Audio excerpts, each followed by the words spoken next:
संवाददाता है उसमें जो भारतीय जनता पार्टी से जुड़े हुए हैं, क्या उसमें से एक भी आपने किसी को लायक नहीं समझा?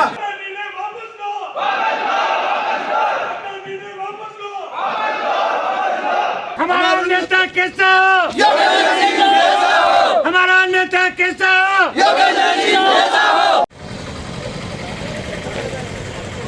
हंगामे के ये दृश्य किसी एक विधानसभा के नहीं, राजसमंद जिले की 3 विधानसभा से निकल कर आए हैं।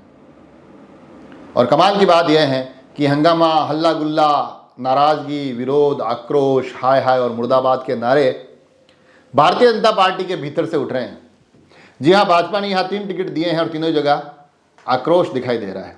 और कमाल की बात यह है कि नाराजगी उन नेताओं के खिलाफ दिखाई दे रही है जिनसे इन सभी लोगों को टिकट की आस थी। ऐसा लग रहा है आस टूट गई, विश्वास टूट गया। जो लोग इन नेताओं के आसपास खड़े दिखाई देते थे, आज उनके विरोध में नारे लगाते नजर आए। तो कमाल की बात यह है कि ये विरोध राजसमंद जिले की जो 3 विधानसभाओं की सीटों पर टिकट वितरण हुआ है, जिसमें कि नाथद्वारा, कुंभलगढ़ और राजसमंद है, तीनों ही जगह देखने को मिला। कांग्रेस ने भी 2 जगह टिकट दिया जिले में, वहाँ बिल्कुल शांति दिखी। नेता अपने अपने प्रचार में, अपने अपने क्षेत्र में, अपने अपने लोगों के बीच दिखाई दिए। मगर भारतीय जनता पार्टी का दृश्य कुछ अलग था। उन पर थोड़ा सा विश्लेषण करेंगे।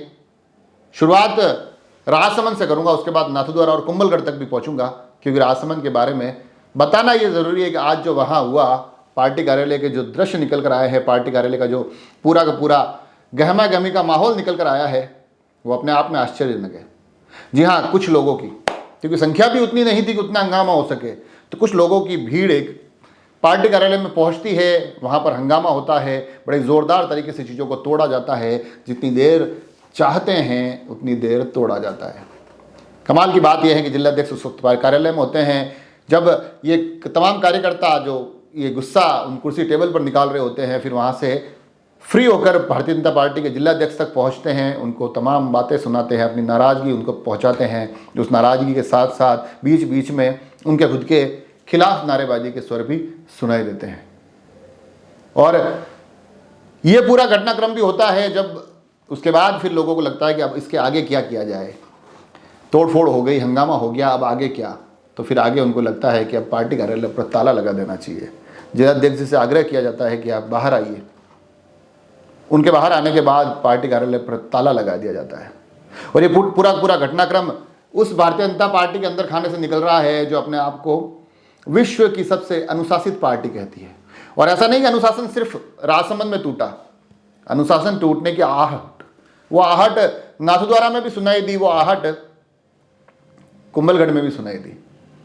कुंभलगढ़ में विरोध के स्वर लगातार मुखर थे, वो कि आज नई बात नहीं है। लगातार कुछ लोग अपने अपनी दावेदारियाँ पेश कर रहे थे, कह रहे थे कि कुंभलगढ़ में चेहरा चेंज होना चाहिए। चेहरा परिवर्तन नहीं हुआ, और चेहरा परिवर्तन नहीं हुआ तो उसके बाद अब एक बार पुनः वो जुटे, एक साथ जुटे, 4 भुजा में एक मीटिंग के माध्यम से पुनः अपनी नाराज़गी व्यक्त की, आक्रोश व्यक्त किया। कहा कोई ना कोई फैसला लेंगे। अब ये फैसला कब लेंगे ये पता नहीं, मगर पार्टी के अंदर खाने से ये जो आक्रोश दिखाई दे रहा है, ये आक्रोश कब थमेगा, पार्टी इसको रोकने के लिए कब कोशिशें करेगी, ये अपने आप में विचारणीय विषय है। हालांकि वहाँ पर भी राजसमंद में भी विधायक दीप्ति माहेश्वरी अपने क्षेत्र में थी, वहाँ पर भी सुरेंद्र सिंह राठौड़ अपने क्षेत्र में लगातार दौरे कर रहे हैं। और इस बीच दोनों ही जगह से ये नाराज़गी के स्वर भी सुनाई दिए, और इन स्वरों की गूंज, इस नाराज़गी के नज़ारे नाथद्वारा से भी निकल कर आए। वहाँ पर भी भारतीय जनता पार्टी के टिकट वितरण के बाद अब कुछ ऐसे स्वर सुनाई दे रहे हैं, कुछ ऐसी आवाज़ें आ रही हैं, उन आवाज़ों में आक्रोश दिखाई दे रहा है और कहा जा रहा है कि हमें हमारे बीच का आदमी चाहिए। और ये जो टिकट वितरण हुआ है ये सही नहीं हुआ है। विश्वराज सिंह मेवाड़ को वहाँ से प्रत्याशी बनाया गया है, मगर इस प्रत्याशी के तक पहुँचने से पहले जो दावेदारी की दौड़ चल रही है, उस दावेदारी की दौड़ में 2 नाम होते हैं, लक्ष्मण सिंह और योगेंद्र सिंह। आज दोनों एक साथ दिखाई दिए, एक कार्यकर्ताओं की मीटिंग लेते दिखाई दिए, वहाँ पर कार्यकर्ताओं की नाराज़गी दिखाई दी, कार्यकर्ता मुखर होकर बोलते दिखाई दिए। कमोबेश चीज़ें राजसमंद में तीनों ही जगह टिकट वितरण के बाद एक जैसी नजर आई। भीम में शांति है क्योंकि वहाँ टिकट बटा नहीं है, मगर वहाँ के भी कुछ चेहरे जिनके नाम कटने वाले हैं उनको भी, वो भी इस पूरे घटनाक्रम पर नज़र बनाए बैठे होंगे। वो भी सोच रहे होंगे कि अगर हमारा नाम नहीं आएगा तो हम भी कुछ ऐसा करेंगे, हम उससे कुछ अच्छा करेंगे, क्योंकि अब तो एग्जाम्पल सामने है कि विरोध करना कैसे है। और पार्टी की तरफ से भी ऐसी कोई विशेष कोशिश हो नहीं रही है इस हंगामे को, इस विरोध को थामने की। ये कोशिश है, ये डैमेज कंट्रोल की कोशिश है, कब शुरू होगी ये देखने वाली बात होगी। चीज़ों को कब व्यवस्थित किया जाएगा ये देखने वाली बात होगी। पार्टी को इन तमाम गतिविधियों से कम नुकसान हो ये कैसे तय हो ये देखने वाली बात होगी। मगर इस बीच जैसा कि मैंने पहले कहा कि कांग्रेस के चेहरे मैदान में डटे हुए हैं, जुटे हुए हैं। आज डॉक्टर सीपी जोशी भी नाथद्वारा पहुंचे, उन्होंने भी कार्यकर्ताओं से मुलाकातों का दौर शुरू किया। अब उनका भी चुनाव प्रचार अभियान शुरू होगा।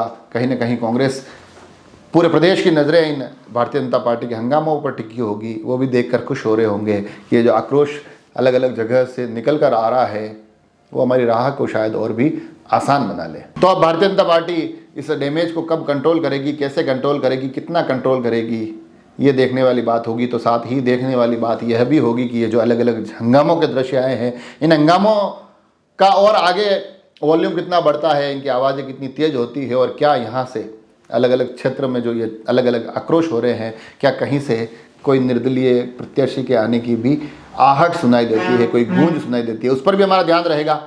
मगर आज का जो घटनाक्रम 3 जगह से निकल कर आ रहा है वो अपने आप में आश्चर्यजनक था। आक्रोश हर जगह था। अब ये आक्रोश की आवाज़ें बढ़ेगी या घटेगी ये आने वाले दिनों में देखने को मिलेगा। आप सभी लोग जुड़े रहें राजसमंद एक्सप्रेस से। धन्यवाद।